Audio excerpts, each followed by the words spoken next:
اسمت خانم با شماره 8 ضربه‌شو میزنه. اسمت ریدم به این قسمت. شماره 3 هدا خانم. هدا تو رو به خدا هدا تو پا سوراخ نکن جدا.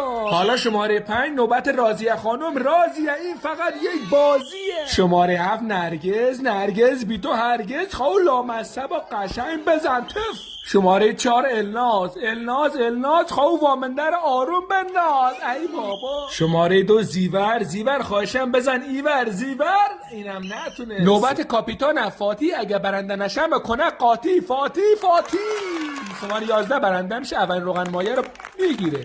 شماره 10 مبینا سوراخو ببینا. بله دیدو برنده شد. اینا تازه قلق اومده دستشون میخوان روغنا همه رو قره میکنن. نفر آخر لیلی خانم که پالخ کرده. لیلی حرکتت قشنگ خیلی و تمام.